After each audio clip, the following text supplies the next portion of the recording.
Bom dia. Bom dia. Paz, o amor de Jesus continue nos envolvendo nesta manhã. Sempre uma alegria a gente estar aqui, falar de Jesus, falar das missões, nesse ambiente tão amoroso, tão acolhedor que é a Casa da Prece Chico Xavier.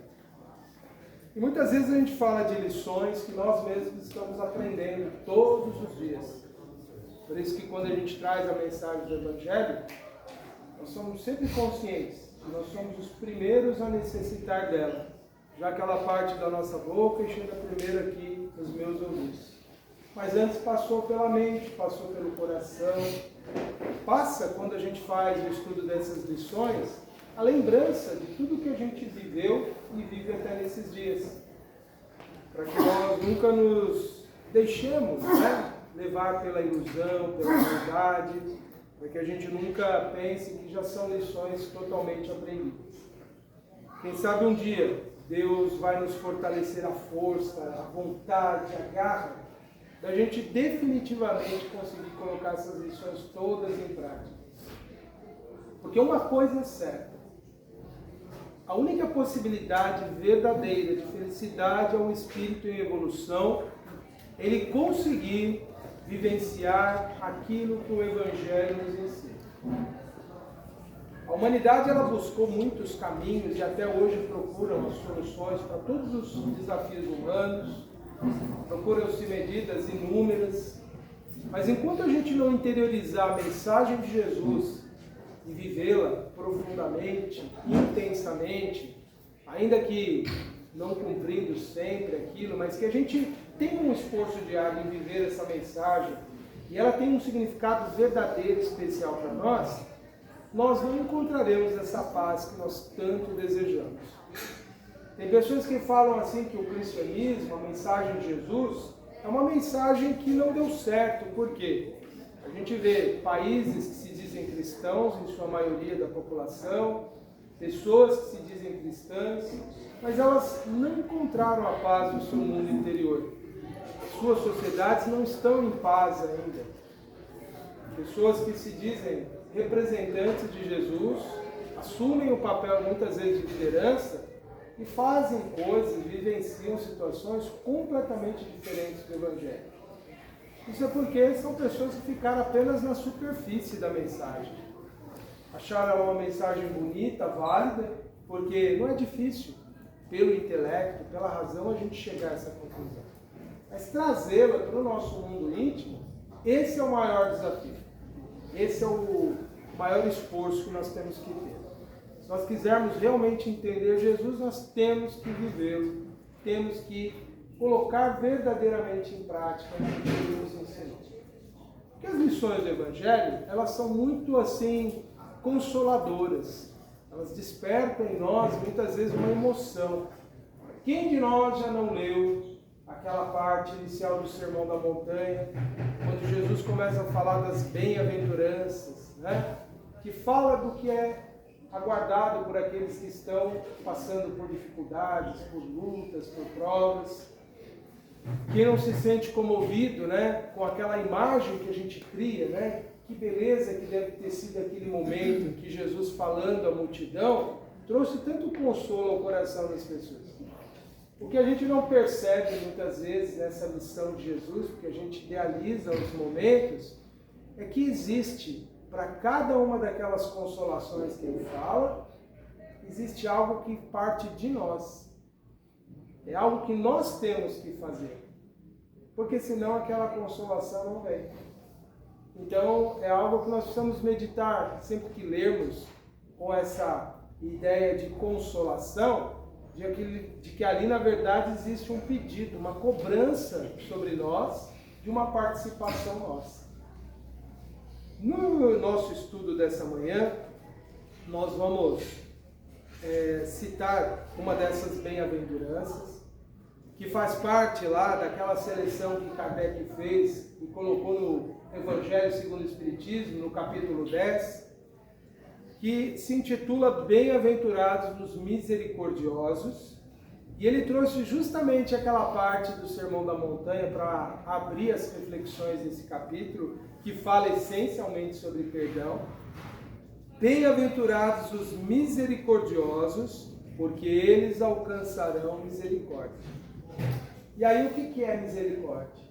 Misericórdia, ser misericordioso, é você estar disposto a se colocar no lugar do outro e aceitar ele na sua inferioridade, na sua imperfeição, na sua rudeza, na sua característica inferior. É sobretudo você se ver no outro. E misericórdia significa perdoar as ofensas, perdoar aqueles que nos ofendem. E essa parte tão consoladora, bem-aventurados os misericordiosos, porque alcançarão misericórdia, é na verdade um chamado de Jesus para a gente entender isso. O perdão às nossas faltas, ele virá na medida que nós perdoarmos as faltas do outro. Não tem caminho para você ser perdoado se você não perdoar também. E isso é uma questão muito profunda do ser, né? É algo do maior desafio que tem.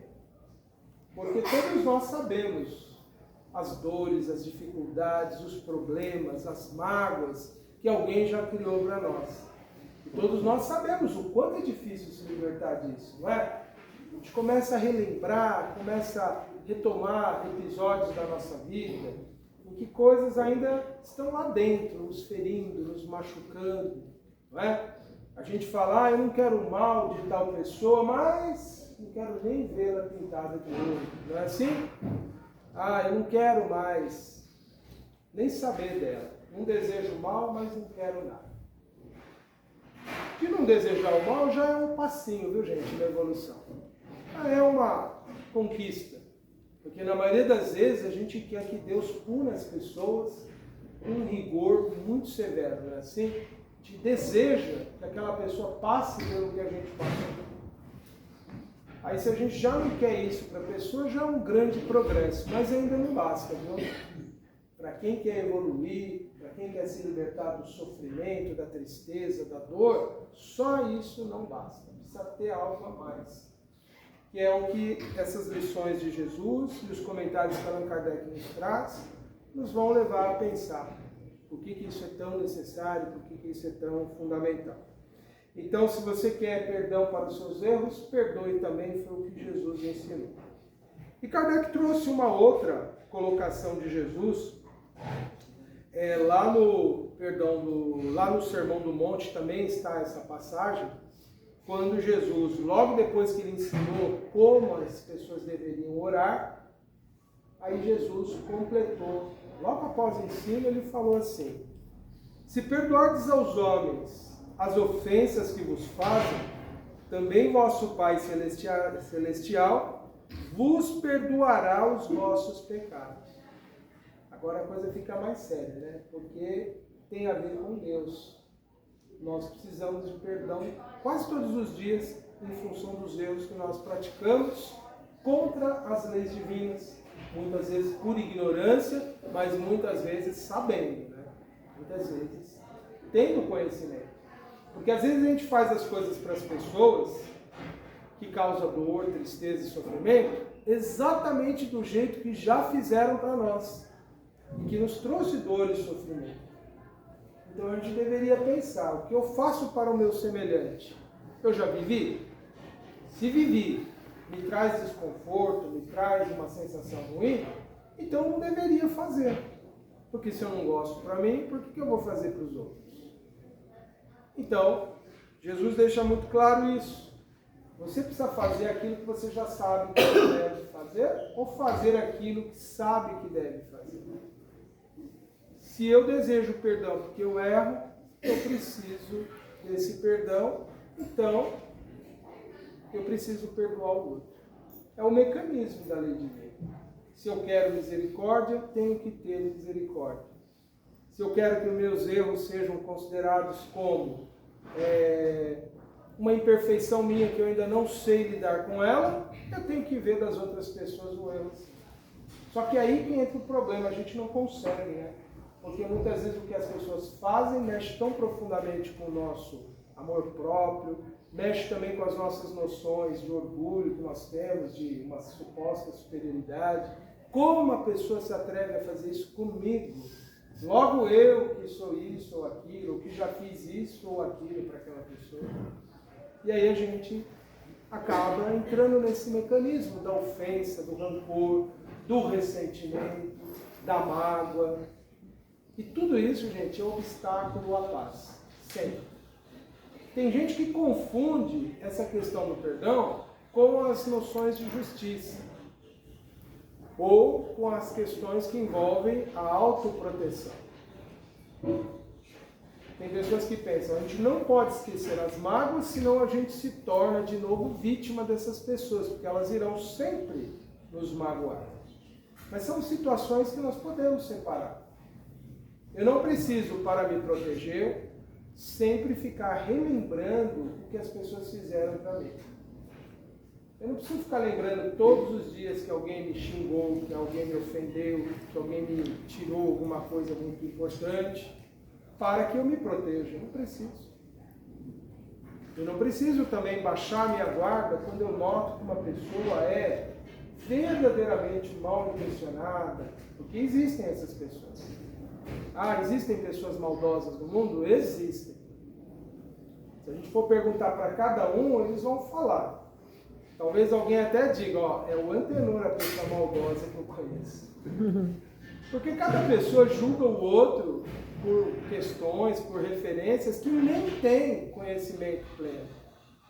Por isso que dizer que alguém é maldoso, mal intencionado, é muito sério, porque você não conhece o íntimo verdadeiramente da pessoa. Então, a gente tem que também rever esse conceito, né? Ah, fulana é maldosa, fulana é uma pessoa assim ou assada. A gente tem que também rever isso. Porque a gente julga demais as pessoas. A gente condena demais as pessoas. E lá no íntimo a gente não conhece de verdade a essência de ninguém. Né? Por isso que Jesus falou, não julgueis para não ser julgados, porque a gente vai julgar, na maioria das vezes, errado as pessoas. Óbvio que a gente não está falando daquelas pessoas que têm os comportamentos mais tristes da humanidade, que são ali, reconhecidamente por todos, uma pessoa perigosa. Mas também eles necessitam do perdão. Mais ainda porque são tão ignorantes das leis divinas, são tão inferiores do ponto de vista espiritual ainda, que eles necessitam do perdão. Não é questão de merecer, eles necessitam. E é o perdão que irá, muitas vezes, ser a forma de auxílio para esse espírito em evolução. Voltando àquela ideia da justiça, muitas vezes a gente não quer perdoar porque a gente acha que não existe justiça na vida. Ah, se eu perdoar vai ficar por isso mesmo, a pessoa vai ficar de boa, não vai acontecer nada com ela. É a nossa falta de fé, né? É a nossa pouca confiança em Deus. E se eu acredito realmente que Ele é justo e bom, eu não tenho dúvida.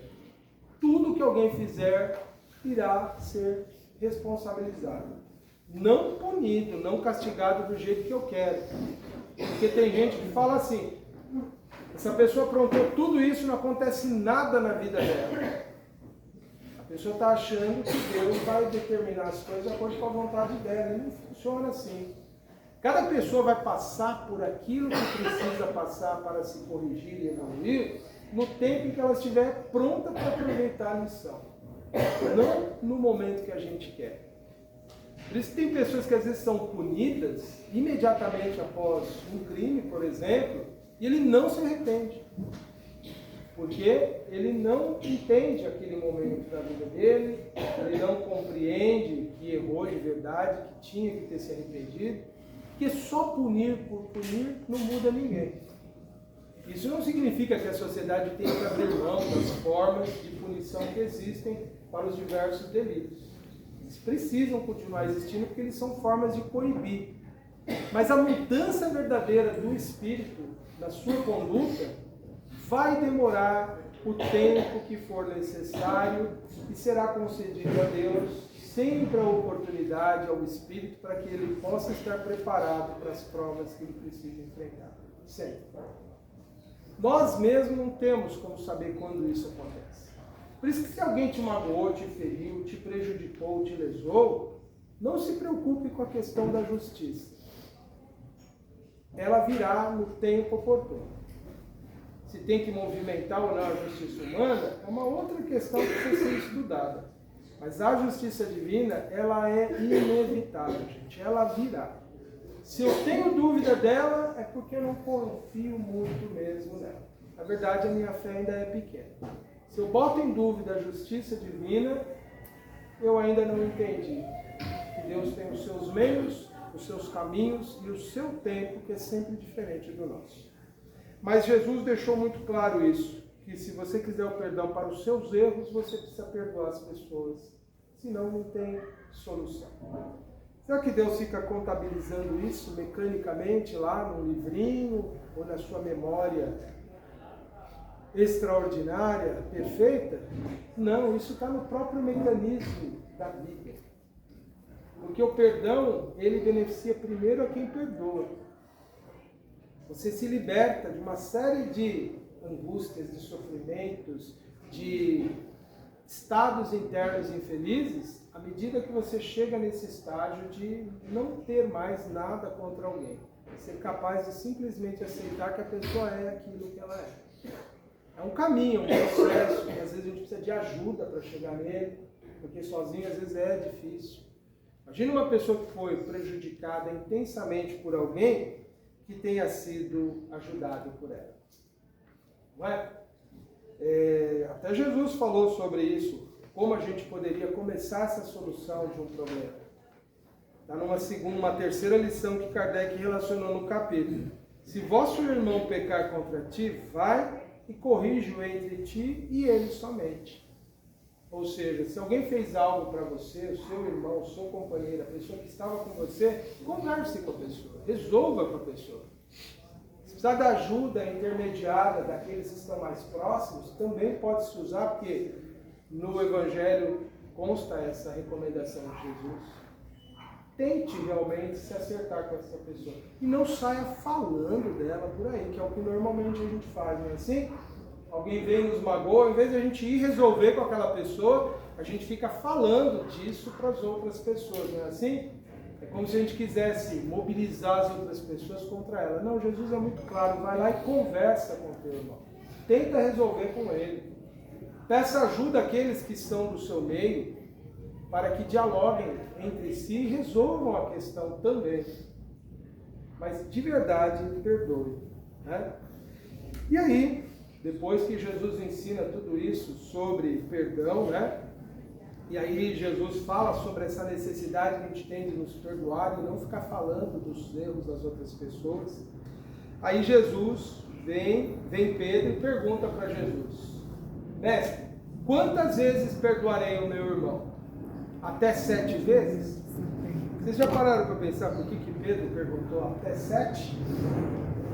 Essa ideia do número 7 era uma coisa que fazia parte, como até hoje, no imaginário de muitas pessoas, de que o 7 representava a perfeição. Então, se eu perdoasse até 7 vezes, eu seria perfeito.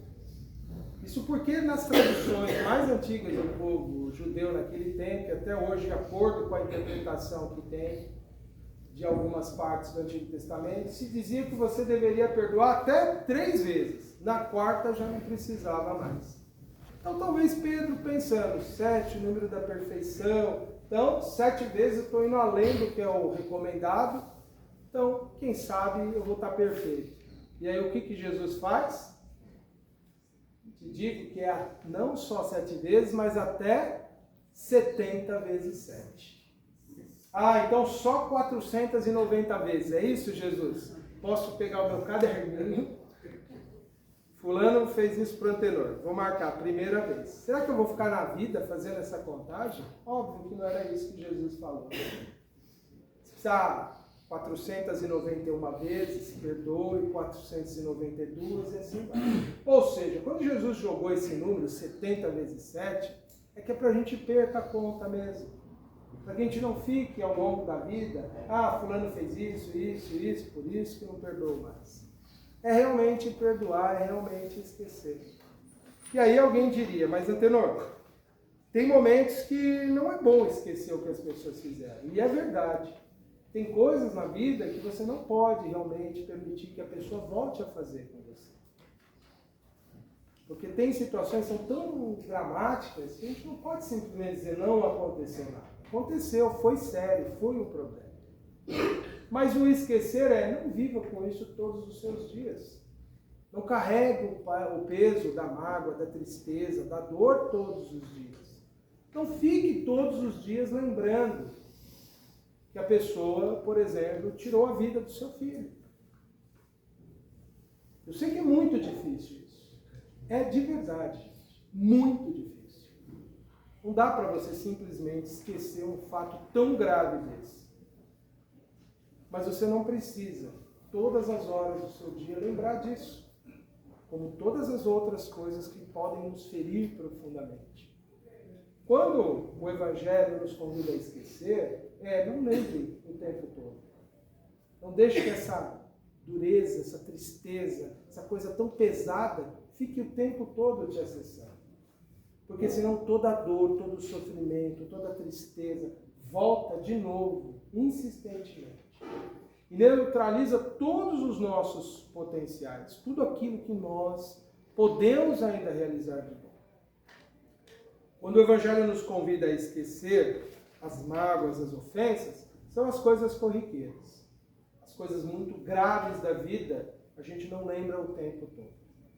E quando precisa lembrar delas, devemos ressignificar aquilo que aconteceu.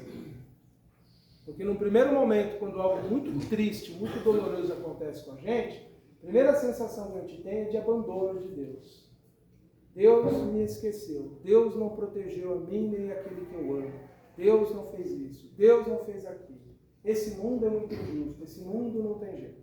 É a primeira coisa que a gente vive assim. Se eu voltar a reafirmar essas ideias todos os dias da minha vida, eu vou ser uma pessoa profundamente infeliz e triste. Eu vou ser uma pessoa profundamente desiludida. Porque eu estou afirmando algo e a vida tende a ser aquilo que eu afirmo continuamente. Agora, quando uma dor muito intensa nos visitou e a gente recorda dela, a gente, se ainda não alcançou o estágio iluminado de entender há propósitos na vida que muitas vezes escapa à minha compreensão momentânea. E que Deus permite certas coisas acontecerem porque está dentro de uma programação em que os espíritos passariam por provas muito dolorosas. Se eu não cheguei a esse estágio ainda, que seria o ressignificar, reinterpretar a grande dor que nós tivemos. Né? A gente entender então que, pelo menos, há coisas que eu ainda não estou preparado para entender. E eu vou aguardar que o futuro me mostre. Mas enquanto isso, eu vou prosseguir minha caminhada. Eu vou prosseguir a minha vida. Mas se estiver mais difícil ainda para vencer isso, mais doloroso ainda para perdoar alguém, pode ser as pequenas ofensas da vida, pode ser as grandes ofensas da vida, o que eu posso fazer efetivamente para perdoar? Talvez a gente precise buscar até a ajuda de um profissional que nos ajude, um terapeuta que vai nos ajudar a encontrar um caminho de paz interior, apesar do sofrimento que nós tivermos. Mas tem uma coisa, gente, que é muito acessível a todos nós, que é você realmente pedir a Deus que Ele te ajude a perdoar aquele irmão. E você, reconhecendo que o perdão é importante, peça para aquele que ensinou que o perdão é importante, que é Jesus. Peça de verdade. Quando você pede alguma coisa que você realmente acredita que ela é possível, e ela é desse domínio do Espírito, que é da paz do Espírito, que é essencial à nossa evolução espiritual, gente, isso será dado inquestionavelmente. Quando Jesus falou, tudo que pedirdes em oração, crendo recebereis, a gente muito infantilmente pensa, é o carro, é a casa, é o trabalho, é o aumento de salário, é a cura da doença, é tudo isso. A gente esquece que muitas das lições de Jesus, ele usou figuras assim de questões que a gente tinha que meditar muito profundamente sobre o que estava sendo falado. E essa de tudo que pedir em oração será dado, é sobre essas questões que são vitais para nós como espíritos. O perdão é isso. É algo essencial para a nossa evolução. Então, se você pedir confiante e de verdade desejando ele, você conseguirá. É algo que, inquestionavelmente, nós conseguiremos. Agora, um aumento de salário não depende de outros fatores. Você pode pedir com toda a fé do mundo. Talvez Deus dê, talvez não, porque depende da sua necessidade. Mas a força para o espírito vencer as suas imperfeições, isso é dado de forma abundante, farta. É que muitas vezes a gente não quer, porque a gente prefere se comprazer naqueles sentimentos que a gente tem. Porque quando alguém faz algo para você e você fica com raiva, tudo, não sei se vocês já vivenciaram isso, eu já vivenciei. Parece que dá um certo prazer, uma satisfação de imaginar a pessoa penando ali, não dá? Ah, eu desejo que ele passe por isso, que aconteça isso. Né? Isso é uma das coisas mais inferiores que a gente traz. Né? Que é a satisfação de imaginar o outro passando por um sofrimento, como ele nos fez passar. Isso é algo que atrasa profundamente a nossa evolução. Quando a gente descobre que é melhor você não se comprazer nisso, se você buscar essa dimensão do Cristo, você chega numa próxima etapa que você percebe como é muito melhor isso. Ao invés de eu ficar desejando que a pessoa que me causou um problema tão grande sofra, e eu consigo vibrar na minha prece por ela, que Deus traga a ela paz, sabedoria, harmonia na vida dela, é como se rompesse com algo que fica para trás na sua vida. Só que é óbvio, né? A gente tem que abrir mão daquilo que é muito forte em nós, que é o orgulho, que é a vaidade. É a gente se entregar plenamente a Deus, uma confiança absoluta mesmo. Aí você vive uma nova etapa. E aí você sente verdadeiramente a presença do mundo espiritual do seu lado. E você sente o seu perispírito se expandindo. Você sente fisicamente na pele como uma irradiação nervosa que manifesta no seu corpo. E você sente ao inspirar uma força muito grande de vida. Essa é uma experiência que todos nós passamos ou teremos que passar no futuro. De realmente fazer esse passo além do apenas desejar essa justiça nossa aqui, olho por olho, dente por dente. É você realmente entender. Deus cuidará de tudo e vai prover tudo. E a mim hoje o que eu desejo é o esquecimento das faltas. Para que aquilo não me magoe mais, me liberte e eu prossiga. E tudo que a gente pede para Jesus, Ele nos atende. E aí tem um caso do Chico, que está aqui nesse livrinho, Lindos Casos de Chico Xavier, que ele conta exatamente essa experiência dele. A questão é o caso 101 do livro. Aliás, essa edição está belíssima. Tem umas ilustrações. E aí, numa das reuniões que o Chico estava participando lá em Pedro Leopoldo, né, antes dele se mudar para Uberaba, então uma das pessoas que estavam presentes lá ouviu o caso que o Chico contou sobre o Monfens. Como é do conhecimento de todos nós, o Chico é um daqueles espíritos que vieram para mostrar que é possível viver o Evangelho, que dá para viver. Porque tem gente que chegou até a pensar que Jesus era uma fabulação, uma imaginação da humanidade. Não poderia existir alguém que falasse do amor como ele falou, foi toda uma criação. Depois os historiadores descobriram, não, realmente, essa pessoa existiu. Ah, mas isso que falam dele é impossível alguém viver. O Chico é alguém que no tempo está muito próximo de nós. Talvez a gente conheça até outras pessoas que vivam o Evangelho verdadeiramente, né? Mas ele é uma referência que a gente sempre traz. E o Chico, então, numa ocasião, ele contou essa história que ele viveu, né? Que há um tempo atrás ele tinha ajudado muito uma pessoa e essa pessoa foi muito ingrata com ele. Ele não conta exatamente o que foi, mas essa pessoa tinha sido devolvido o bem que ele tinha feito com ingratidão. Isso é algo que todos nós experimentamos, né? Receber ingratidão das pessoas em algum momento da vida, e nós somos ingratos em muitos momentos da vida também, né? E aí, o Chico, o que ele fez quando ele viveu esse momento de ingratidão tão profunda, né? O Chico, ele relatou assim, ó: calei-me, tendo pedido a Jesus para me ajudar a não guardar mágoa pelo ofensor, a não lhe querer mal e esquecer a ofensa recebida. Ele então pediu, porque veja, até ele poderia ser preso ali a esse sentimento de mágoa, né? Porque ele não é um espírito perfeito. Um espírito que já adiantou-se bastante na evolução, mas não é perfeito. Então ele era passível de ter mágoa, ressentimento e receoso de carregar esse peso dentro dele. O que ele fez? Ele pediu para Jesus: mestre, eu não quero carregar mágoa dessa pessoa, nem ressentimento, nem rancor, nem raiva, nada disso. E aí, passaram-se anos, diz aqui o texto que foi aproximadamente 20 anos, o Chico viu que uma pessoa lá sempre se esquivava dele, sempre desviava dele. E o Chico pensou: puxa, por que essa pessoa está fazendo isso, né? Por que ele está fugindo de mim?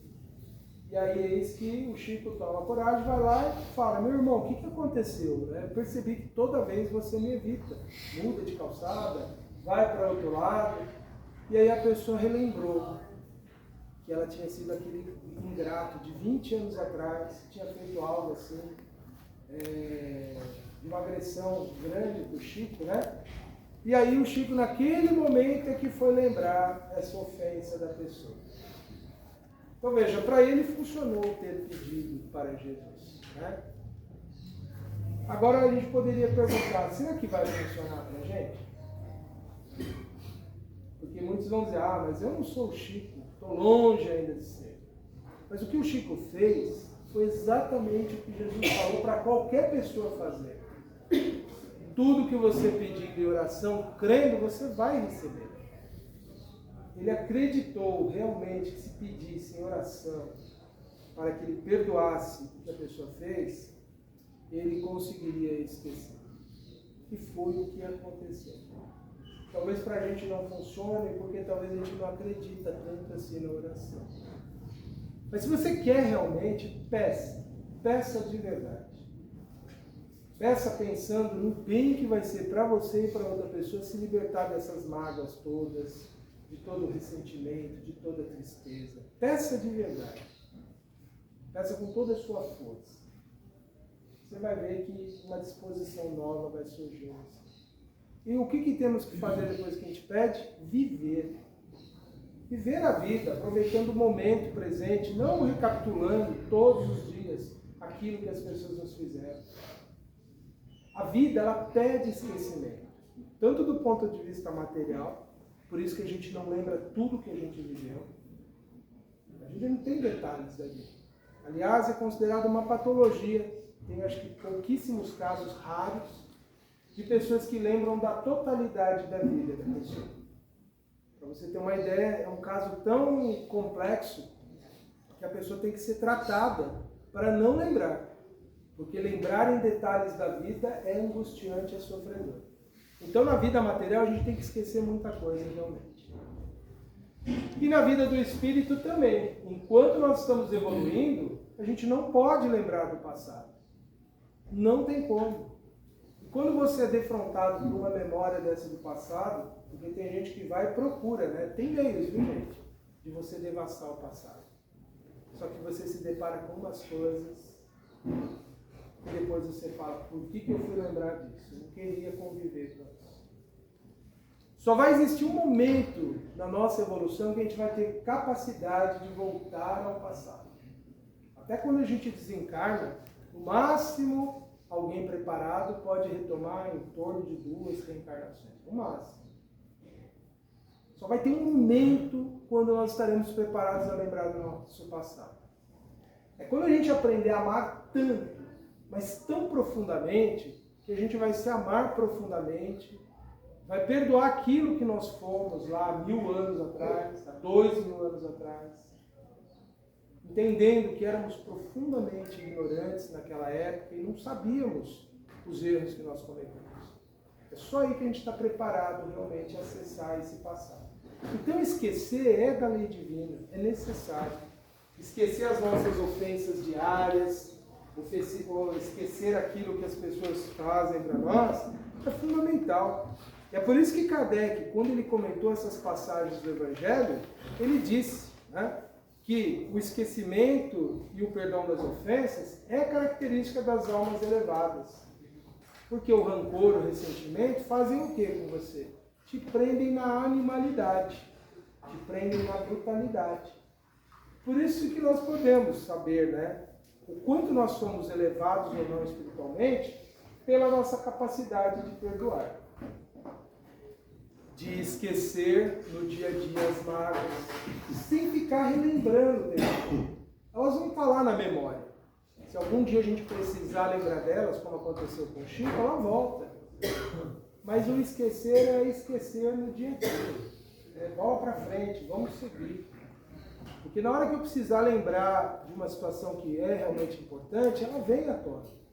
Mas eu não preciso ficar cultivando isso todos os dias. Ódio, rancor, ressentimento, desejo de vingança, ficar falando mal da pessoa que nos prejudicou, né? É típico da alma sem elevação, né? E ela traz para a pessoa o quê? Uma sensibilidade sombria e amargurada.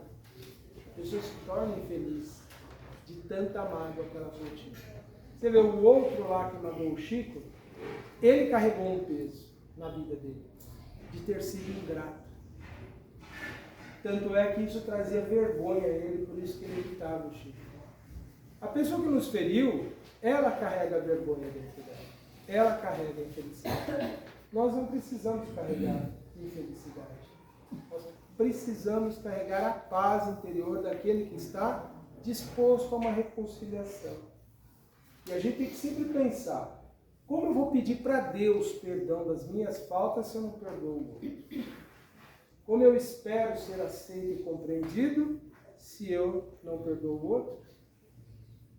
Agora, perdão verdadeiro, gente, é quando a gente de fato se reconcilia com a pessoa, não prejudica mais ela. E não quando a gente quer que a pessoa se humilhe e peça perdão para a gente. Eu vou perdoá-lo se ele vir aqui e me pedir perdão. Aí eu perdoo ele. Se já é por aí, eu estou pensando, na verdade, numa forma de reparação, de vingança. Eu já estou esperando que o outro venha me pedir perdão, porque eu quero que ele se humilhe perante a mim. Isso é orgulho. Se eu estou esperando que alguém venha se desculpar comigo e pedir perdão, eu estou impondo que essa pessoa se humilhe para mim, esse espírito cristão, esse espírito que me liga a essa dimensão espiritual superior que me atrai para a minha evolução, eu estou me distanciando dela. O que Jesus fez com a pessoa que o traiu ali, vendendo com Judas? O que ele fez? Ele foi humilhar Judas nas regiões de sofrimento? Foi acolher, né? Na verdade, foi Maria que foi acolhida ali amorosamente, né? O que os espíritos nobres que realmente aprenderam as lições do Cristo realmente fazem com os seus agressores, seus algozes? Os ajudam, os auxiliam. Mas, gente, tudo é uma escolha, viu? Quer ser feliz? Continua com as mágoas. Continua com o ressentimento. Continua com o rancor. Carrega isso. É um direito seu. Quer libertação? Quer paz? Perdoa. Se reconcilia. Abre teu coração. Não espera do outro que ele se arrependa e venha te pedir perdão. Quer crescer mais? Dá o passo da fraternidade. Vai lá e se aproxima da pessoa amorosamente. Ah, mas ele não quis nada. Não importa. Continue dando o passo do amor, da fraternidade. Ah, mas isso nos fere, isso nos... Mas a gente quer ferir o outro, mas a gente não quer mudar algo em nós. Toda mudança requer um pouco de dor, de sofrimento. Então, que vamos ter força para dar esse passo. Vamos pedir a Jesus que nos ajude nessa caminhada, porque é possível, viu, gente? E a libertação que se tem ao perdoar alguém traz uma paz de espírito gigantesca. Pudessem esses espíritos amorosos aqui trazerem os seus relatos, as suas comprovações, a gente veria, nossa, quanto eu estou perdendo de tempo na minha vida por não perdoar. Quanto? Se libertem. Trabalhem sistematicamente pelo perdão que vocês poderão ofertar. A leveza de alma, de espírito é gigantesca. É algo que todos nós temos que buscar todos os dias. E com essas ideias, então, nós encerramos essa parte de exposição. Agora vem a prece, né? Vamos agradecer a Deus sempre a oportunidade de falar sobre as leis divinas e que é sempre uma bênção muito grande. Muito obrigado, gente.